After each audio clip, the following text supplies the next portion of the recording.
Through this video, we will learn one important topic, TDS, that is tax deduction at source.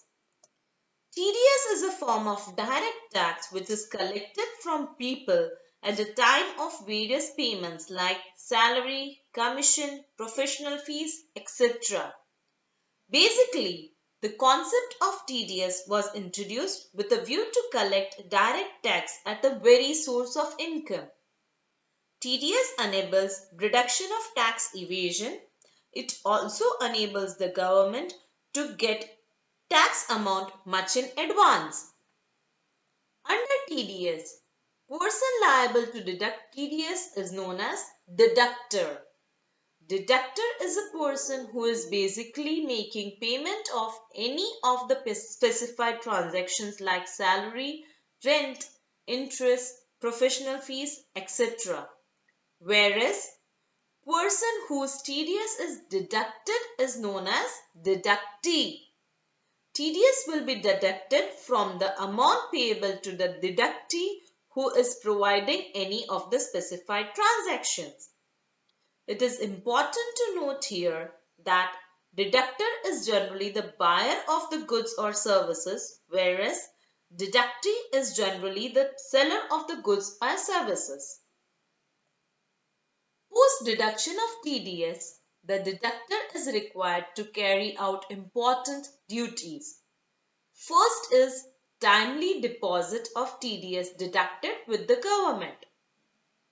TDS deducted for the months of April to February is to be deposited within 7 days of the next month.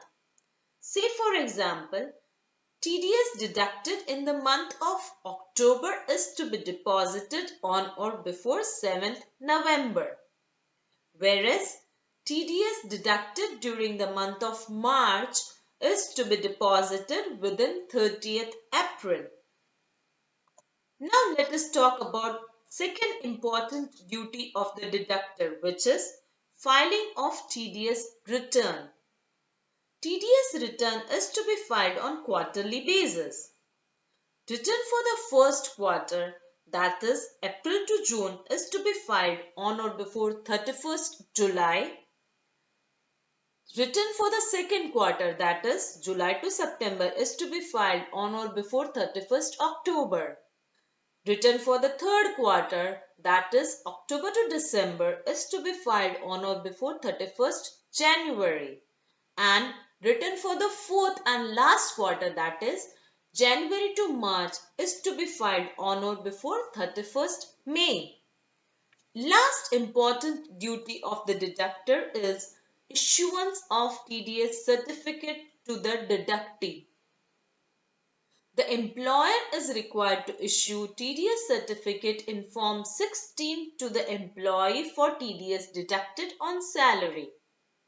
Form 16 is to be issued only once in a year, whereas for TDS deducted under any other category, deductor is required to issue TDS certificate in Form 16A on a quarterly basis. It is important to note here that deductee gets credit of TDS deduction on basis of certificate issued by the deductor. Let us understand the concept of TDS by taking a simple example. Messrs XYZ Limited is a service provider which is providing professional services to Messrs ABC Limited. In turn, Messrs ABC Limited is required to make a payment of rupees 1 lakh as professional fees. In this transaction, Messrs ABC Limited will deduct TDS at the rate of 10%, which is amounting to rupees 10,000, and deposit that rupees 10,000 to the government. And balance amount of rupees 90,000 is to be paid to Messrs XYZ Limited.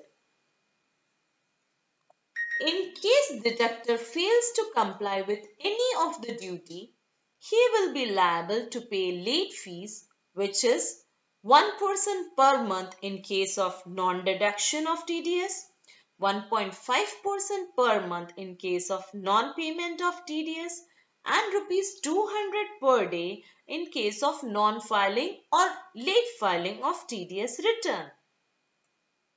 In one of the landmark judgment, Gujarat High Court has held that credit of TDS deducted is to be given to deductee even if deducted TDS is not deposited to the government.